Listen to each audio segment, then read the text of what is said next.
don't know if we've got some cord here. I'm not even sure if I need this, but I'll use it anyway. First of all, Peter, thank you very much. Peter Schwartz has been a tremendous help, as has everyone here in this room, and I want to thank you for being here. We're now into the dog days of summer, but it's crunch time in politics. We have a primary election about 7 weeks away, and it's getting good now. This is the time of the year that I really like, and we're working hard. And, as well as, so does my wife Valerie, who's taking pictures. I think everybody knows Val, but wave and say hello. As you might imagine, we have another significant event in our lives coming up in the not too distant future, so that makes things even more exciting and more interesting. Well, we're very lucky today to have my friend J.C. Watts here in Oakland County, in the 9th Congressional District. We're going to be running JC through his paces, and maybe you'll talk about this, but I understand you just came back from a little trip across the pond, not to Europe, but to Nigeria, was it? But it's okay. So if there's a little jet lag, we'll certainly understand, but we're so appreciative of your being here. I've known of this guy, not unlike Peter, through his football exploits. We're about the same age. He's playing football. I was watching it on my couch, unfortunately, by that time, and really admiring his skill in that regard. But it wasn't until he got to Congress that I really became an admirer of J.C. Watts. He came into the Congress in 1994 with the class that really transformed the way Washington worked. And that class of new freshmen, incoming freshmen, made a game-changing difference for the way our federal government operated. They got in immediately. I happened to be chief of staff with Joe Nolenberg during that period, and as we were talking earlier, that was a time when Washington was actually cutting federal spending. There was a word called rescission in Washington, which means cutting spending. That's what folks like J.C. Watts and others were doing. And of course, as you all know, he made an immediate impact not only in the Congress, but certainly among the Republican conference, both politically and intellectually. J.C. Watts made a difference in Washington. He continues to do that today as an entrepreneur with his hand in a lot of different projects. Elroy Saylor is here, president of the J.C. Watts Companies. We appreciate your being here too, Elroy. Thank you very much. Without any further ado, I'm going to turn it over to my friend J.C. Thank you very much.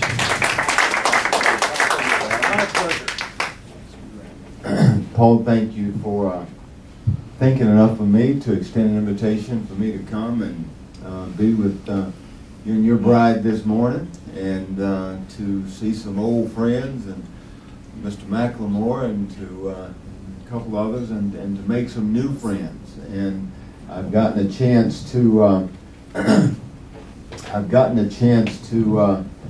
talk everything from politics to football this morning with this group. So a lot going on in both arenas, and all the Big Ten, Pac-10, Big 12 conference folks who pay attention and all that stuff.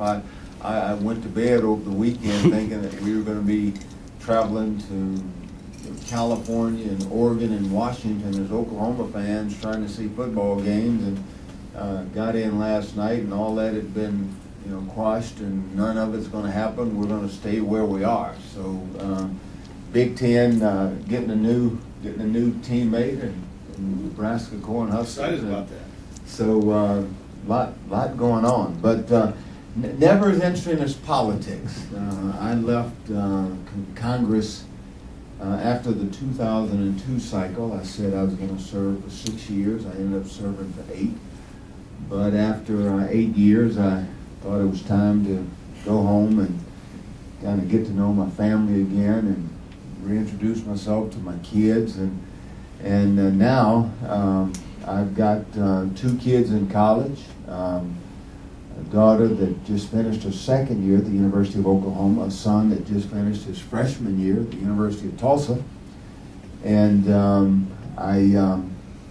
I've discovered that the University of Oklahoma, when I was at the University of Oklahoma, I was on a scholarship. I never saw any tuition payments. And now those tuition bills are coming to me as a parent. And so having 2 kids in college,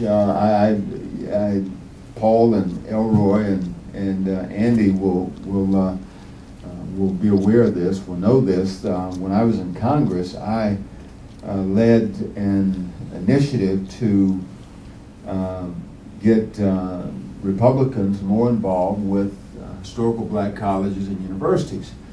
And so I've done a lot of work for them and appreciate who they are and what they do. And the United Negro College Fund, I've been very supportive of them. And Dr. Lomax, the president of UNCF, called me about a year ago and about 7-8 months ago, and we were talking, and he was asking me about contributing, and I said to him, I said, Doc, you know I love you guys, and you know how much I appreciate you guys, what you do. I think a mind is a terrible thing to waste. I said, however, today I am the United Negro College Fund.